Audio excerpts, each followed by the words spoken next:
көз алдыбызда тартылган жеңишти гана көрүүдөбүз.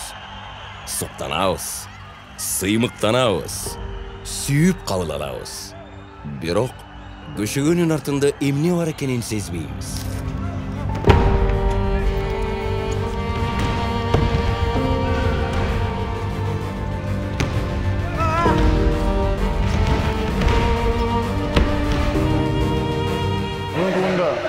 Жогорку деңгээлде колдоо көрсөтүп жатат биздин спортчуларыбызга жана агайларыбызга.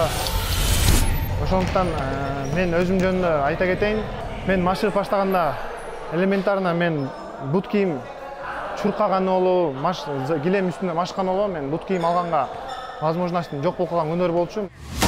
Машыктыруучу менен ата-энелер колунан келишинче камсыздашкан. Ал эми чоңойду.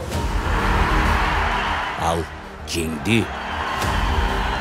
Бүгүнкү күнү жаныбызда кошуна көчүдө канчалаган болочок жылдыздар биздин көңүл чордобуздун сыртында калып жатат. Эмне үчүн биз да жашообуз, айылыбыз же шаарыбыз үчүн күйбөйбүз? Ар бир бизге ишенип бизден үмүт кылып турган биздин көрөрмандарыбыз бизге чоң жоопкерчилик тартуулайт жана чоң дем күч берип турат. Жаштар, жигиттер, кыздар жергиликтүү кеңештерге добуш бериңиз. Анткени биздин депутаттар биз берген добуштун жоопкерчилигин сезип, жакшы иш жүргүзөт. Баарыбыз биригип, Кыргызстандын ар бир бурчун өнүгүшүнө салымыбызды кошойлу. Өлкө үчүн күйлө.